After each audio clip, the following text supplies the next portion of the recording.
Hello everyone, and welcome to another episode of Rumors of Heresy. My name is Zareth, and today we've got the start of a new GT Battle Report series.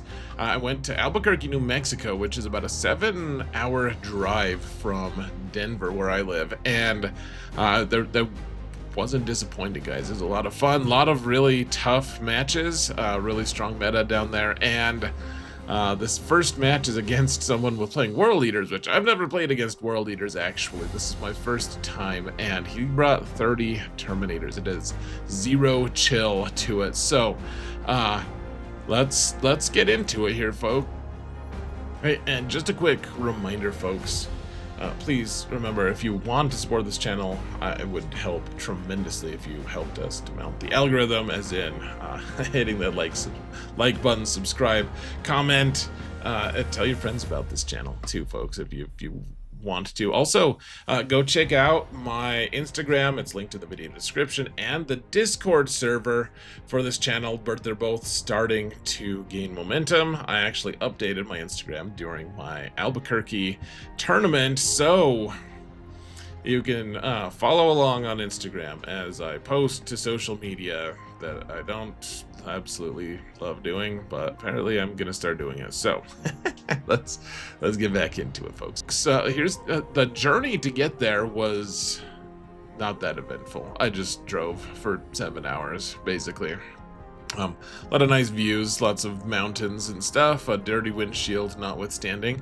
And when I got there, I'm poor enough that I brought my own food. Like, I'm not even gonna eat out there, except one time we decided, okay, all right, Zareth, Mrs. Zareth said you can eat out one time. So I went and got, they really like chilies there.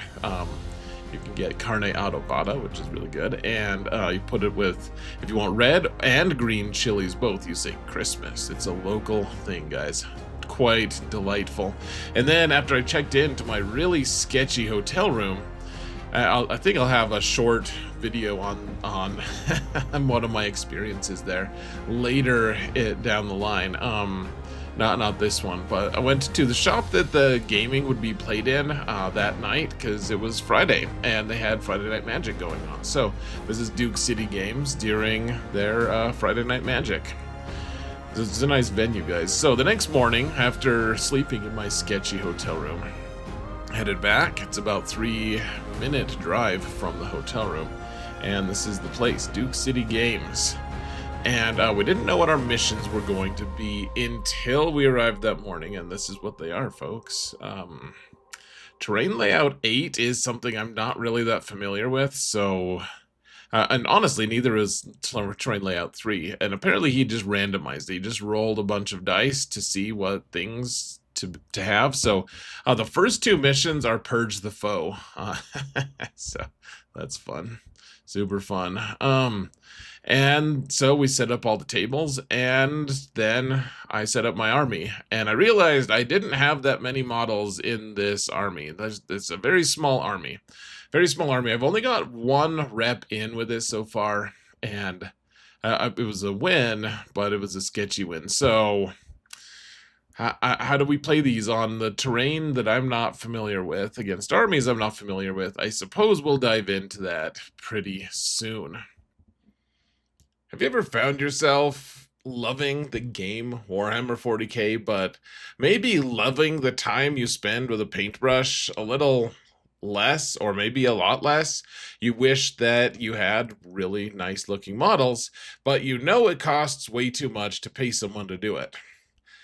Well, I found myself in that situation basically forever. I used to paint my models a long time ago, and then suddenly my life got super busy, and now I just use Frog and Bear Studio exclusively. They do such a good job on my models. I don't really know why I would look elsewhere.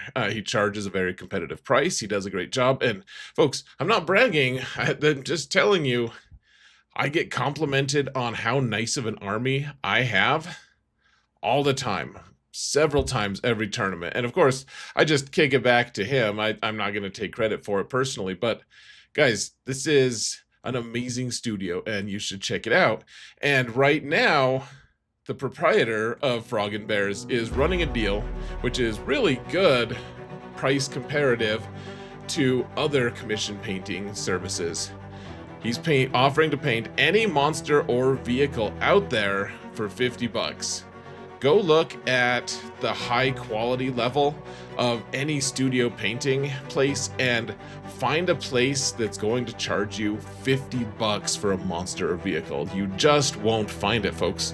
Maybe you'll find it for a really low level quality thing, but guys, this is high level stuff. It is amazing, and for this entire spring, this deal is open. $50 on any or all monsters and vehicles, guys. Do yourself a favor. He does a fantastic job. Tell him Zared sent you, please. Go follow him on Instagram or just hit him up on Discord. You can find his information in either the video description, or you can actually see the things listed on this graphic as well. Guys, do yourself a favor. Seriously, go check them out. So what does my list even do? We're running Ultramarines in Gladius, and I know I've taken flack on this channel before because people want to see me play Salamanders. Here's the big thing though, folks. There's $1,000 of prize support on the line. First place gets $400, which is really nice. And I, being the poor man that I am, remember I told you I brought my meals with me, I decided I would try to take a list that I thought could possibly win an event like this. And so we're taking an Ultramarines list, and I'm not really going to apologize for it. Just, that's what's good right now. That's the best version of Salamanders, of all of Marines right now. I'm not going to stop playing Salamanders, but Ultramarines is definitely still very relevant, and I want to play with them until that goes away. Well, some at least. So, anyways, this is a tiny army, honestly. It looks like I have a lot of models, when you look at the list, but the reality is I don't have much that can actually be sacrificed. If I lose a couple vehicles, that's a huge hit to me. And if I lose like the Marneus squad without being careful, that's a huge hit. There's a lot that I don't know, and I've only ever used a Vindicator a couple times in my life, so we're going into that. Frog and Bear Studio painted them up for me real nicely. I didn't know how to use the Gravis Captain very well either, because I don't have reps with him. Tons of question marks here, folks. If we're gonna win anything though, it's basically going to be because I'm able to control the board. I have to be able to control the board and know what's going on, because otherwise my opponents will just eat me up. They'll have me for supper, as you might imagine. Yeah, I hope you don't imagine that sort of thing very often though, guys. That's gross. So my opponent took a World Eaters list that, I mean, I've watched them being played quite a bit, but this is totally different than things I've faced or seen faced. So I've never faced World Eaters before. This one doesn't have Angron in it though. It has 30 Terminators instead, and then a bunch of Berserkers with Karn the Betrayer, which Karn is fun, man. I used to play him back in 5th edition a long time ago. He used to kill his own troops alongside the opponent troops, and it's fun. So apparently he still does some of that. I wasn't sure what to expect here. This is pure madness. For my first round, honestly, when I was looking at all the lists, this was one of the lists I didn't really want to face, because that's a lot of Terminators. Can I deal with that many? Probably not. He probably has more Terminators than I have models. So let's jump into it though, folks. Alright, so here's the deployment that we have. Again, I'm not familiar with Terrain Layout 8. That was really interesting. We have this big piece of terrain with ruins coming up against the side of the table, and just protecting that expansion objective on either side, which is really interesting. And eventually, I kind of learned to use it pretty well, I think. But this time, I was a little bit flummoxed. Like, where do I even place my stuff? And so here's my deployment anyways.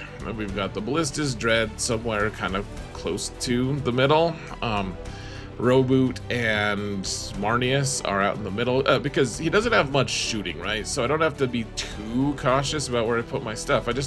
I also know he has advance in charge, and I would really prefer he not be able to get into me right away. I put my scouts up here just because I wanted them to be able to get on that middle objective if they needed to.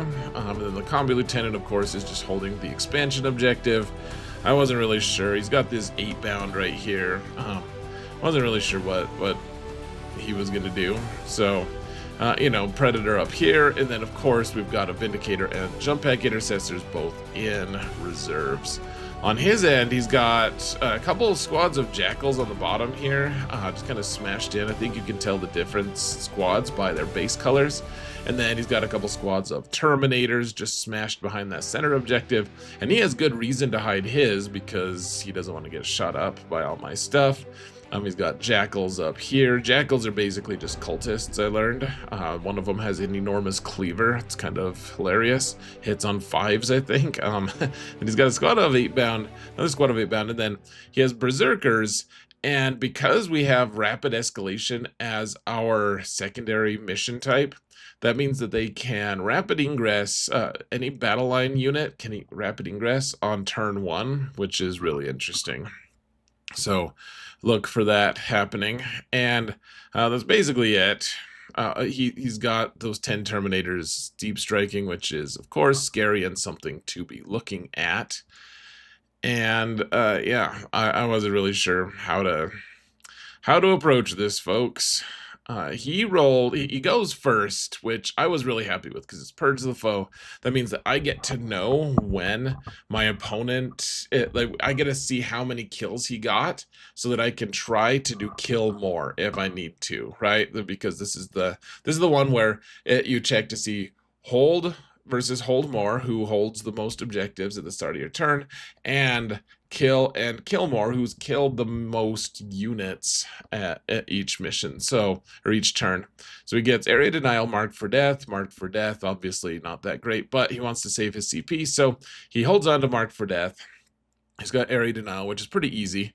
You can just move his 8-bound into the middle here, or you can move these guys. Probably a few runs. 8-bound apparently are like, they move 9 or something. I didn't realize that they were that fast, but they are very fast. They're the fastest, some might say, out of their friends at least. So they're faster than Berserkers, that's for sure. And so initially he moved his guys to right here. And I was like, oh, okay. So he's just going to try to like kind of screen me. He's going to get a free area denial, kind of a nice pickup.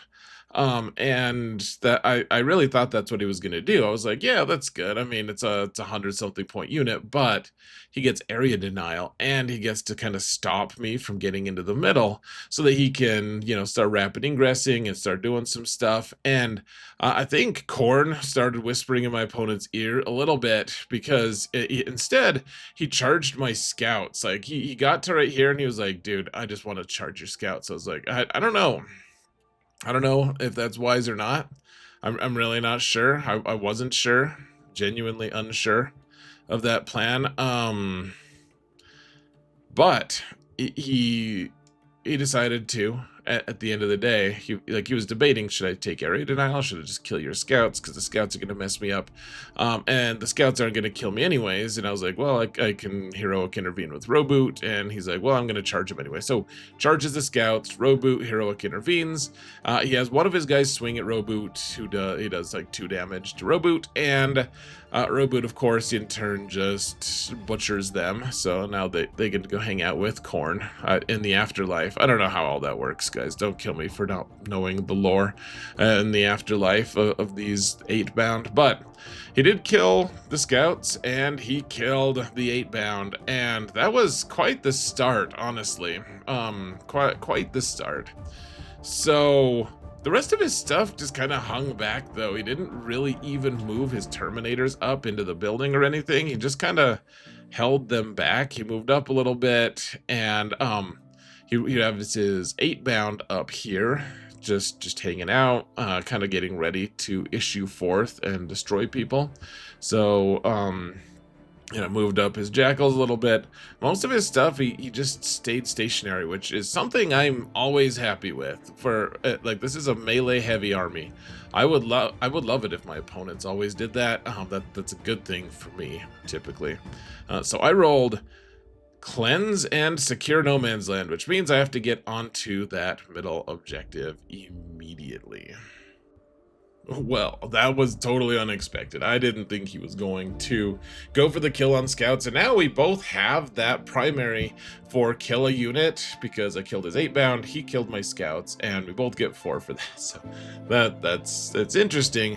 He didn't move much up though now, and I have stuff, I have secondaries that make it so that I want to get in the middle. I also want to screen him out so that he's not able to get a really good deep strike, and whereas that strategy kind of gets refined more throughout the rest of the tournament with this list, because remember, I don't have a ton of reps with it yet, that still is kind of a priority here anyways. We want to move up and push his reserves and all of the things he's trying to do back so that we have space to operate with, and that's what we need to do here. So far, things are going okay. Roboute got kind of nicked in his fight, but I mean, killing those 8-bound, they're kind of they're a huge liability for me. They're scary. They're scary, and we want to take care of them. So let's see if we can take care of them. I guess the other ones. I mean, which we can't this turn, frankly. Let's get to it, folks. Okay, so Cleanse and Secure No Man's Land. That means we got to get on that center objective, and so that's basically what we do. We got to get onto the center objective here with someone, and Cleanse and Secure. And then the idea here, folks, is we don't know when he's going to bring his Terminators in. He can't do it this turn, but the best move would be to bring the Inceptors up to this edge here, just so that if he does try to bring anyone in on his turn, he can't bring it in on in an area that we really want, like don't want him to be. So let's move in here. So all right, we have the Ballistus here. He has to jump onto the objective so we can cleanse with it.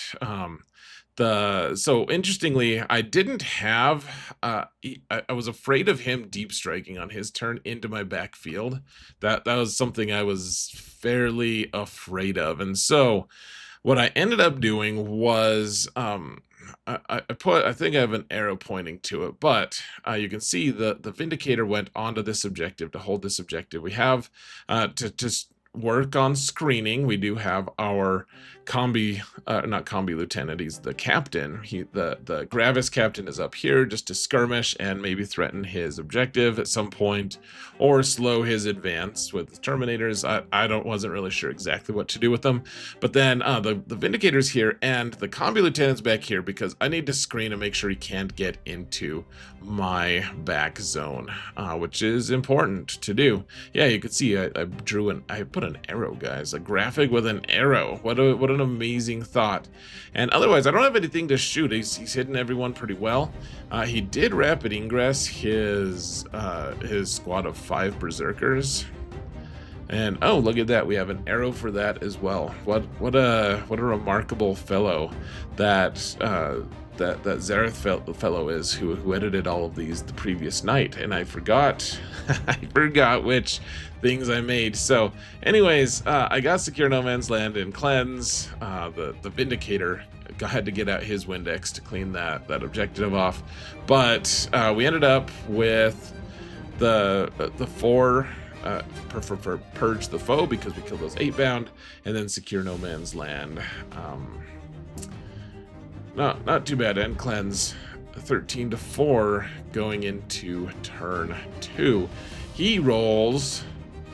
Oh, well, he kept Area Denial for the last one, and he got Secure No Man's Land as well. And the big thing here, folks, is he didn't roll the right dice on his, like at the start of his turn, you roll dice to see what kind of blessings you get from Khorne, and he didn't roll the right dice to get advance in charge, which is something he rolled the rest of the turns that he gets, but this turn he didn't get that, and that's really harmful for him. That's very damaging because he can't get into the middle very well because of the way he's positioned way back here. He would love to have his Terminators up here, but he's afraid of my shooting, which I think he's right to be at least nervous about about my shooting. And so what he ends up doing, and I don't think we actually have a slide for anything for this one. I didn't take a photo for it. So what he did, he took his 8-bound and he charged my Inceptors, trying to just recapture that magic that when his other 8-bound charged my scouts. The only difference being I had CP available, so I could give my guys Armor of Contempt. And what ended up happening was then I also Heroic Intervened here and had Marneus' squad Heroic Intervene, and the 8-bound all the 8-bound all died. They died. Pretty bad deaths. And the Incursors actually just ended up with 2 guys left alive. So they didn't die. I think he was just trying to make sure that he got a kill this turn for Purge the Foe, which is fine and good, but he didn't quite cash in on that. And then Marneus' squad got a little extra movement here, which is pretty good for Marneus, of course. That heroic intervention is just really strong, especially I think I was even with Roboute. I think I spent a few CP here. I was able to get I put Lance on them as well, so I was able to I had put Oath of Moment on that squad, so I already got +1 to wound, and Marneus was wounding on 2s with rerolls, and it was just total utter disaster for him. So on my turn, I get behind enemy lines and storm hostile objective, which is actually a really sketchy couple ones that would lead me to at least consider doing something fairly foolish.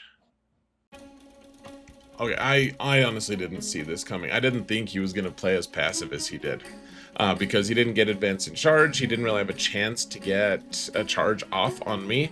He didn't get anyone on that center objective, which means I'm going to hold more than him this turn with that Ballistus on the objective. And I also rolled some pretty sketchy secondaries. My secondaries are something that Am I going to give in to temptation? I mean, almost certainly I am, but it's dangerous, folks. This is a dangerous turn for me. We got to execute it, but we just want to keep him as passive as we can, and just keep him.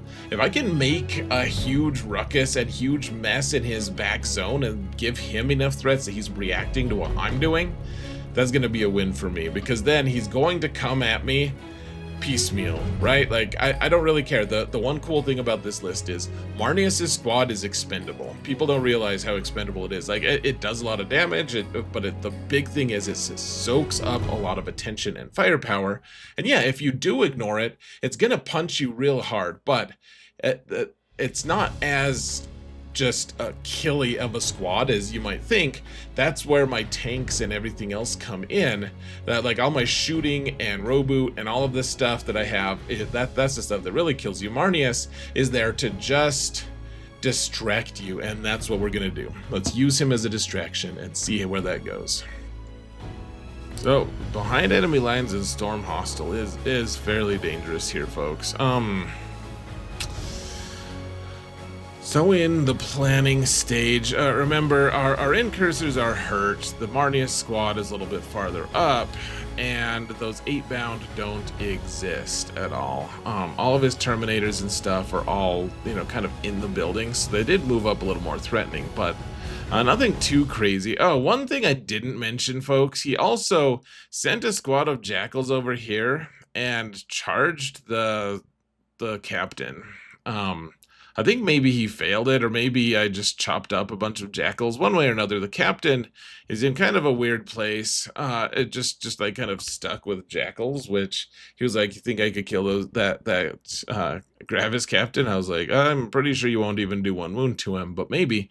And that it turned out that yeah, he couldn't do much to it. So the captain is just kind of hanging out with some jackals. He killed a bunch of them, but he doesn't have enough attacks to kill all of them, not on one turn. And so the idea here, folks, though, is honestly, we need to get into it as much as possible. Also, we want to just abandon this center objective. Like, just because we're holding it now, it doesn't mean we're going to hold it next turn. And I would prefer him not get an easy storm hostile or the overwhelming force as killing my dreadnought. So I think we get off of the objective, or maybe we just move farther up.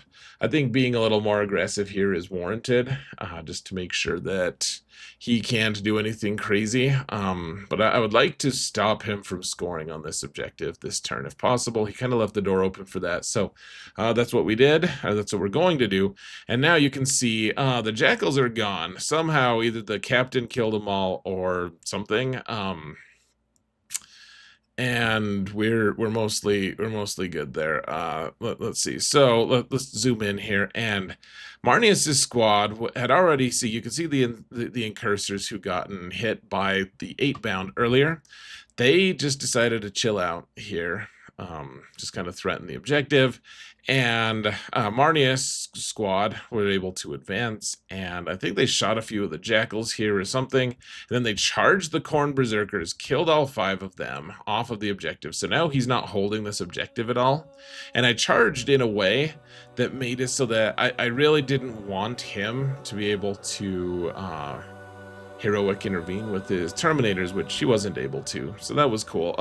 Also, you guys can't see it. Maybe we'll see it in the zoom out. I also have a Vindicator in his corner. I brought him in to shoot some of his stuff and killed a few of his jackals. And really what I wanted to do, I just wanted to make a threat that he was going to have to deal with something, because he doesn't have anything cheap to deal with a Vindicator in the back zone. Like, the Vindicator can cause a lot of issues because it can charge Terminators and tie them up, or it can just get onto objectives and mess that up. He can do all sorts of weird things, and it's going to require a response that he doesn't really have the manpower to challenge at this point. So anyways, I think the Vindicator just killed a few of the jackals with his shooting, and that's fine. I just wanted to get rid of some of his scoring, because the Terminators he wasn't going to do that much to anyways. And meanwhile, yeah, the Ballistis just got off of the objective, because who wants to be on there? He did rapid ingress his final squad of Terminators, and he rapid ingressed them right here just to threaten this center objective. And that's fine and all. I did have a line of sight from a couple guys. I think I had a Predator that could see them, and this Predator could see them. I think there was a line that we were able to draw. We used a shark with a laser beam on his head. But one way or another, I was able to get a few shots off on the squad and killed 3 of them. So that's not too bad. And meanwhile, the Gravis captain is just hanging out. He killed a bunch. He just butchered a bunch of them, and we had measured it. I kind of think we were off, folks. Remember, this is Crucible of Battle, so deployment zones are like this, and I think like both of us were under a misapprehension of exactly like where the where we like. He measured it and said, yeah, I think you got both of these guys in behind enemy lines. And that's what we were trying for, at least. The Vindicator had a little movement. Like, it could have moved to over here and started, like, been in behind enemy lines. Like, looking at this, the Gravis captain is only barely in, like, he's towing in to behind. And I don't really think that that's enough. But that's how we scored it, folks. I think both of these guys are actually not in behind, and we could have fixed that with the Vindicator, and that's I mean, it's partially on me, partially on my opponent, who was like, yeah, they're both in behind. I don't think you can tow in for behind. So that's my bad, folks. I'll just own it now. I don't think it actually changed the outcome of things. And like I said, I think we could have gotten most of them, at least with the Vindicator, if we had just done something a little different. So anyways, ended up scoring at both behind enemy lines and storm hostile because we took his expansion objective. He didn't actually get any kills this turn, so he only got one. He got Purge the Foe for 4 for holding an objective, but he didn't get anything more. I actually got the full sweep of 16 because I held more than him, and I held more and killed more than him. Is that right? Did I actually hold more than him? Now I'm wondering if we scored that wrong too. I'm not really sure, folks. Like I said, I don't think it's going to make a huge difference, but I don't think I held more this turn though, did I? Oh, no, I did, because I held that center objective. Okay, thank goodness. I held the center objective that was uncontested by him. My Ballistus held it, so. Okay, good. Thank goodness I'm not that much of a cheater. He got small secure no man's land because he held one objective. He didn't hold the center, and so the score looks so lopsided going into the next round. 37-10. We're scoring a lot here, and he gets assassination and no prisoners. He finally ditches that area denial.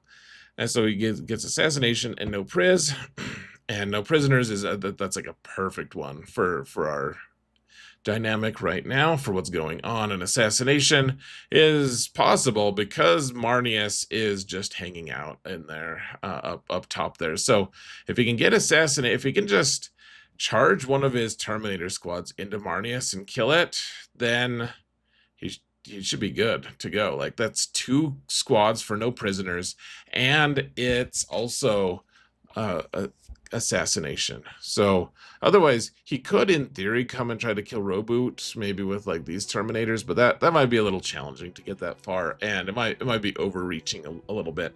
You can see that the Vindicator here is just hanging out. He shot those jackals, and I guess he could also try to kill the Gravis captain, which he actually does, and you'll see what happens. So yeah, this is the end of the turn. You can see he's got Terminators here. He's got Terminators here. He's got his Karn the Berserkers with Karn out. But notably, they're not fighting the Gravis captain, who is over here. So what, pray tell, happened? We have jump intercessors over here. A lot happened this turn. So over here first, he got his Berserkers out of the Rhino, and he got advance in charge this time. He didn't get a super high advance roll, so he got kind of close to the Gravis captain, like a 5-inch charge distance from him. And then the Gravis captain didn't want to be there, so I used reactive move on him, and I think I put him in tactical the turn previously, so he got a full 5-inch reactive move, and he just moved away from him, so that he needed like a 10 to charge the Gravis captain, and he failed the charge. So the reactive move was really clutch there. And then Terminators came over, they shot up the Incursors, so they shot and killed the Incursors, the 2 remaining. That's fine. And then they charged the Dreadnought, couldn't quite kill it. I think it put Armor of Contempt on the guys, so I lost 8 wounds, and I think that was it. I think I even kicked him to do like 1 wound on the Terminators. I also rapid ingressed the jump intercessors so that they could respond to the vile depredations and incursions of the Khorne Berserkers and Karn himself. Up top, he charged the Marneus brick with his Terminators, and he did a lot of damage to him. He killed everyone except for Marneus and 1 Victrix. So Marneus is on 5, and I kind of expected Marneus to live there, honestly, especially because he wasn't able to get everyone into combat with him. But I mean, I did take a lot of damage, and I soaked up at least some of his attention here. He also sent his other squad of Terminators backward to kill the Vindicator, which is exactly what I wanted. I was really hoping he would just do exactly that. Send 10 Terminators to go just basically stay out of the fight for the rest of the game. And that's what happened. He killed the Vindicator, which was sad, but I was able to hold him there, and that's pretty swell, if you ask me. And that was basically it. I mean, the important guys lived.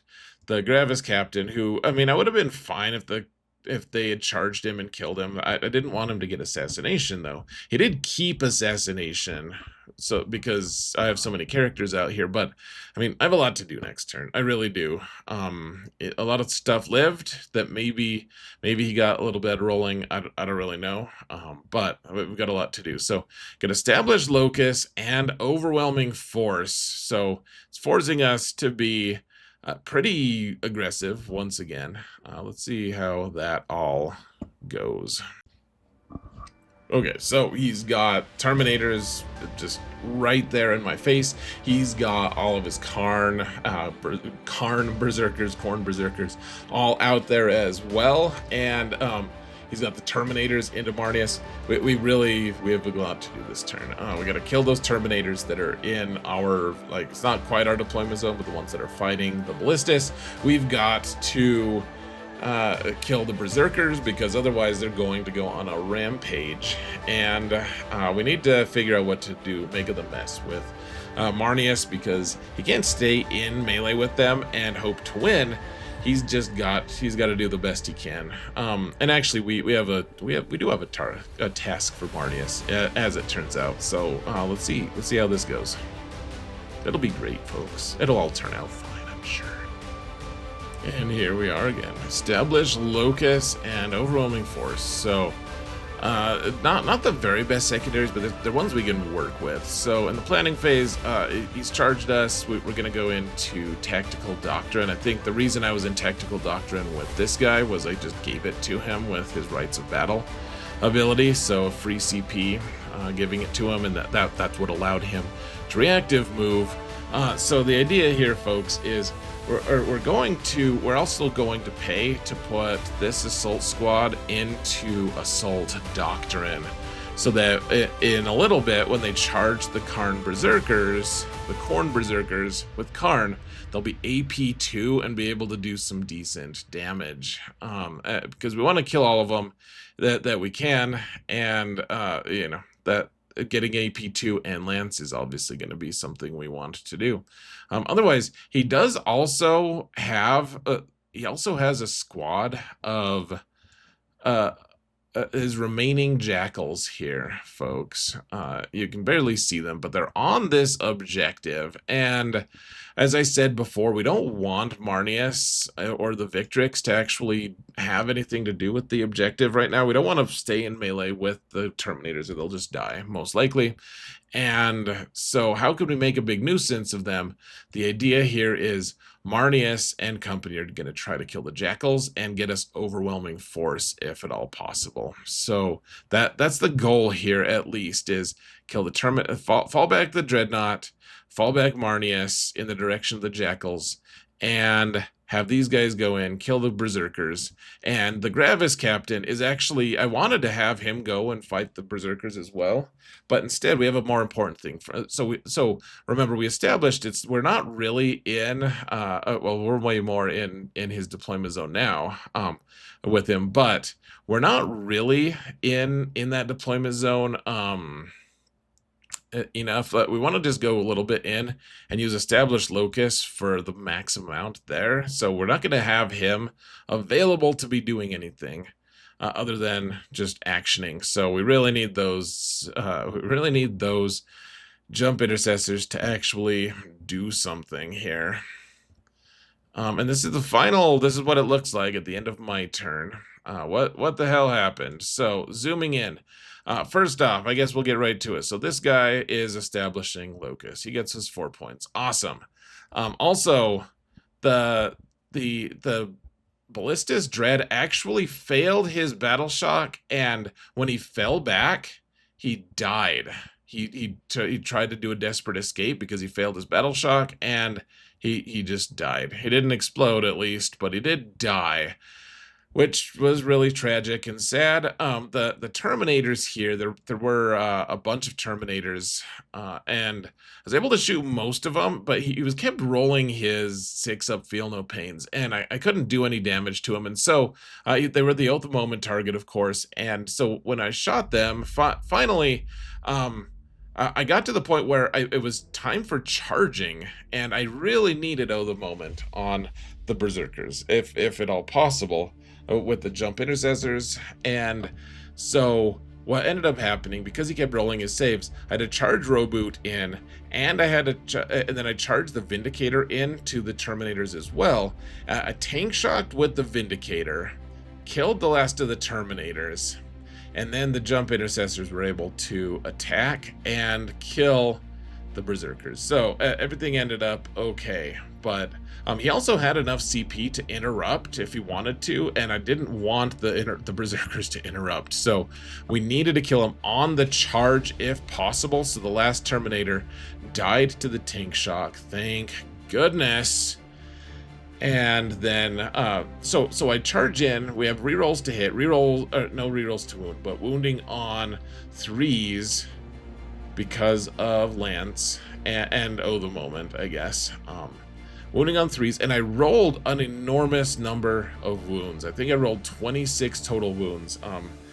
And I forgot to roll the Power Fist. That was my own stupid fault. But charge in, and he rolls an enormous number of saves. He has a 5-up save, and just rocked it so much that he had like half his squad left, and they were able to kill the majority of my guys back because I didn't have any defense against a mostly full squad of Khorne Berserkers. You can see we still killed a few of them, but gosh, with the impact hits and for how hot I rolled, it was truly an impressive feat. We were both laughing about that. It was like, oh my gosh, how that was an epic. I rolled 2 sets of 18 attacks because I had 36 total attacks, and so the first one I did a total of 13 wounds, and he rolled 8 saves with them. Or maybe it was 9 or 10. It was an enormous amount. And then I did the exact same thing. I rolled another 13 wounds with the next batch, and he rolled the exact same number of saves in a row. And we were both just like, oh my gosh, that is insane. On 5-ups, really good roll. So it happens. It does happen, but that was painful because the poor jump intercessors didn't. And so at the end, I killed 1 squad this turn. Actually, I killed 2 because the Marneus squad did step back a little bit. They were getting ready to charge the Jackals if they needed to, but instead they were able to shoot all of them off, and then since they were on the objective, we did get overwhelming force, and we ended up getting 2 kills, though he ended up getting more kills than me this turn because he killed the company heroes. He technically killed the Ballista's Dreadnought, and he also, I think he killed something else. No one knows what it is, but he killed something else. I'm sure of it. I don't. Oh yeah, he killed the Incursors. That's what happened. He killed the Incursors, so he got more kills than me. It happens. Tragic, however, quite tragic. You can see the Rhino is also, he took some damage. I don't really remember what happened there. I think I just had a random guy that was able to shoot and do some damage. So, anyways, that was it. We also killed the Vindicator in the back here. Yeah, so we got.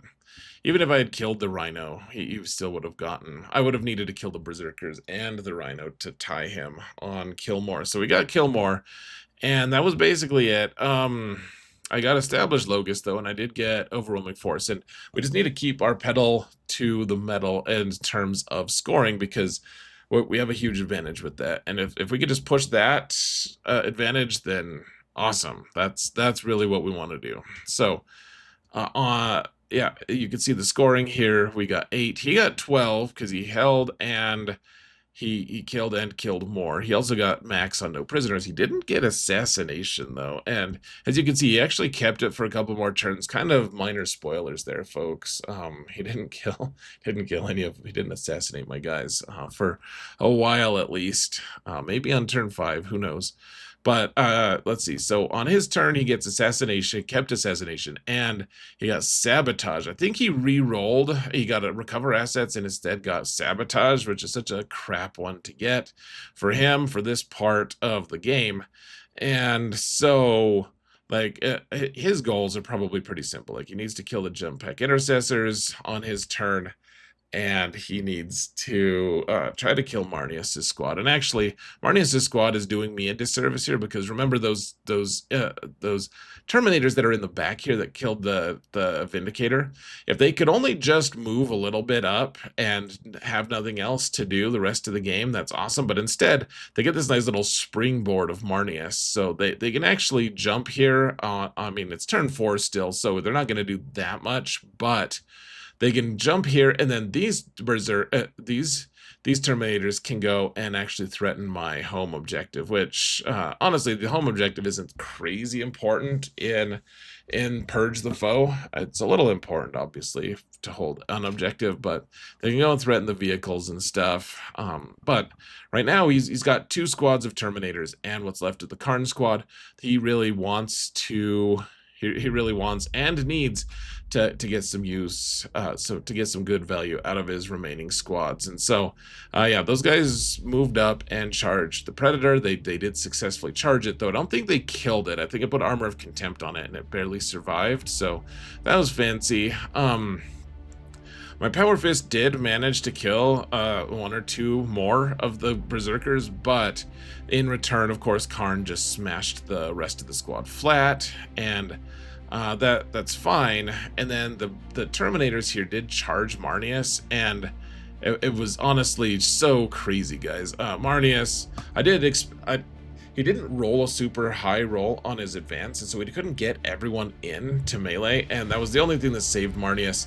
Marneus ended up surviving. I think I saved most of my invulnerable saves, in fact. So Marneus was mostly fine here, and I mean, how demoralizing. Charge 1 Terminator squad in and don't kill Marneus, though he killed the whole squad, and then the second squad of Terminators, totally untouched, comes in and also fails to kill Marneus. Crazy.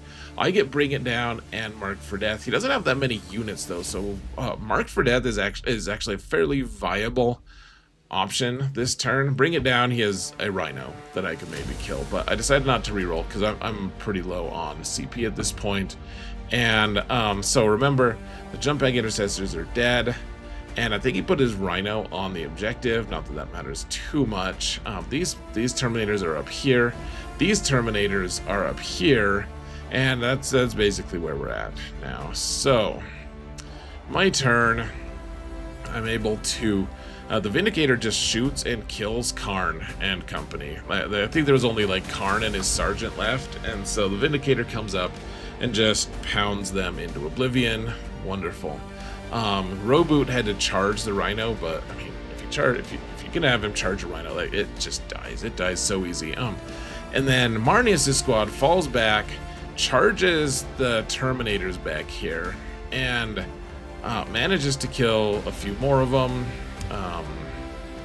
This Predator barely survived. I think he made a desperate escape attempt because he wanted to go this direction, and that's what he did. He actually survived this time, though, as opposed to his Ballistus buddy. And so he's got a squad of Terminators here. He's got a squad of Terminators here that are being tied up with Marneus. And then the Combi Lieutenant moves up and charges. So one of his Marked for Death targets was were the Jackals here. And so the Combi Lieutenant moved up, charged, and killed, I think, 8 of them. Something like that, maybe even 9. I think I had a couple shots to shoot at them as well. So I killed most of them. I didn't kill all of them, though. That was one of his Marked for Death, because the other ones were like, I think it's 2 Terminator bricks, which we're working on. We're not quite there. I decided to keep Marked for Death, though. And we're contesting, or at least we're close to contesting his home objective at this point. Yeah, so... Yeah, there's an arrow, guys. And so he doesn't score any primary or secondary again. I get 12 because I think I got kill more this turn as well because I killed the Rhino and Karn and the Berserkers. And we ended up getting marked for death.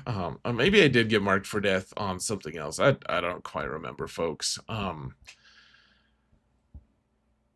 I got marked for death during his turn is what happened. He didn't fall back his cultists or his jackals, and so I managed, like, he failed his battle shock on them, and then he decided not to fall back because he didn't want to take dangerous escape, and so that the captain killed them, and I scored marked for death during his turn 5, which meant I could roll for a new one on my turn 5 is what ended up happening. So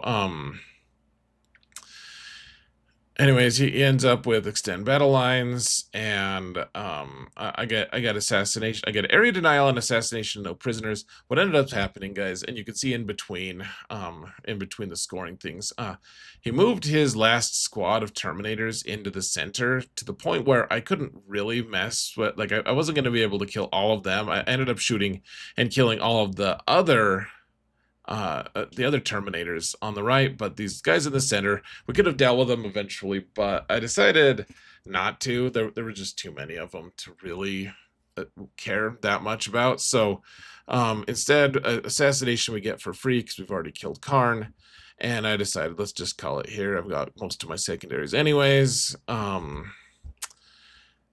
And, you know, we scored the final 16. The last turn I scored 16 because I held more than him as well. And that was basically it. Got a good score here. 96 to 49 at the end. And good score. I think a few things went sideways for him that made it very challenging to come back.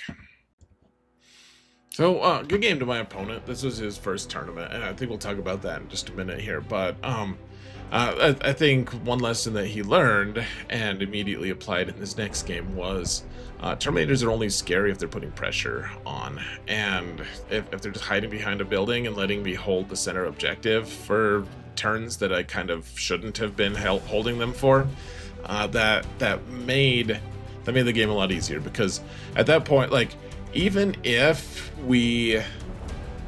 he had, just tabled me on turns 3 through 5, I had such a lead on the score. It was just going to be really tough for him to get past it. I mean, I ended up scoring 96, and if I'd really cared about getting no prisoners, maybe I could have even gotten more. It's just not worth it, though. Not worth the hassle, and, you know, the game is over at that point. So I think if he had just been a little more aggressive, I mean, it did hurt that he didn't get advanced and charge that turn, for sure. And I don't know for sure, like, if he had just moved his Terminators out and it had been a shooting gallery for my army on turn 2, probably not. It probably wouldn't have ended up super well, super in his favor anyways, because I do have a lot of shooting. I would have been able to really mess with those squads in big ways.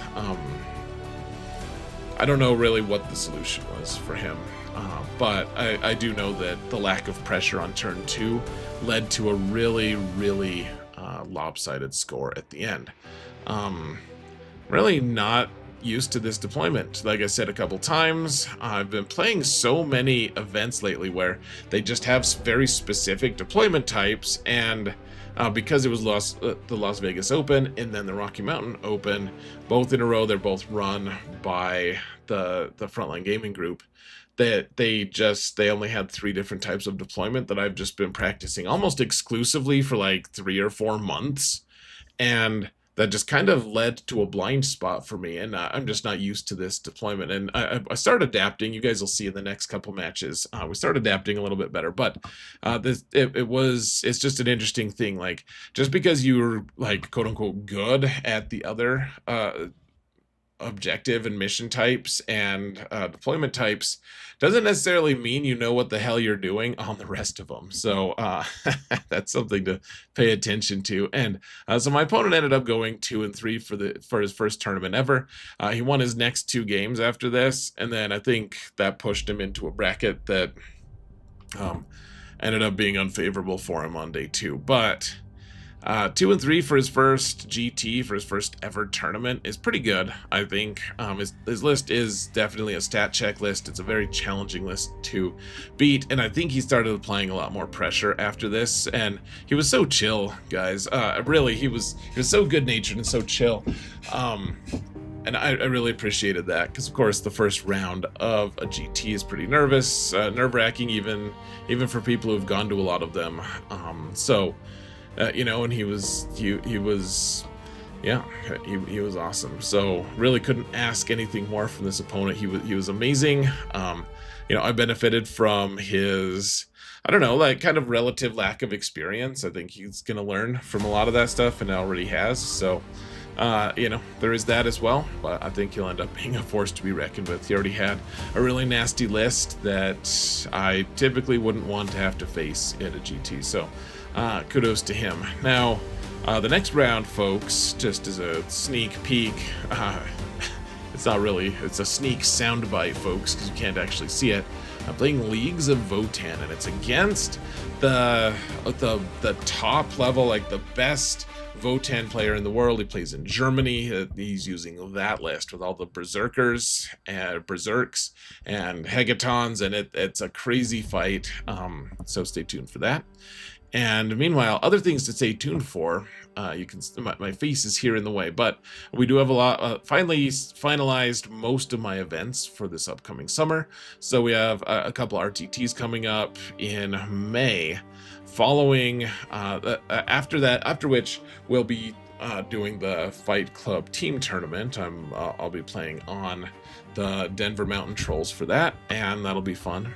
They won it last time we had a team tournament, so I'm excited to, at the very least, be part of a really solid, cohesive team. I've got a lot of really good players on that team, so I'm excited for that. I'll be doing a report for that, of course, and for all these other ones. Then I did sign up for the Mountain West Classic, which is in Provo, Utah. I think it's a 6-round GT. It's a green banner event. Apparently, they really want us to feel like it's an amazing event.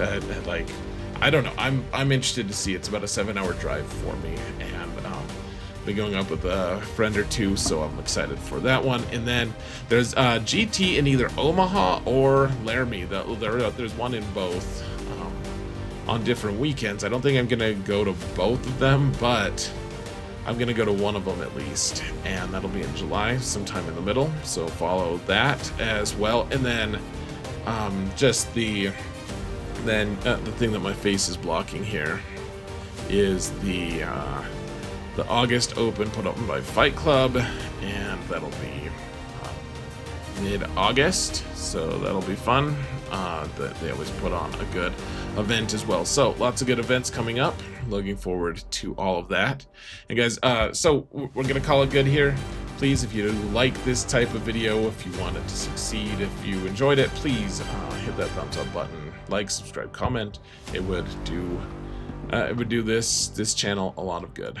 Thank you guys so much for watching, and remember that if you didn't hear it from me, it's probably heresy. Take care, folks.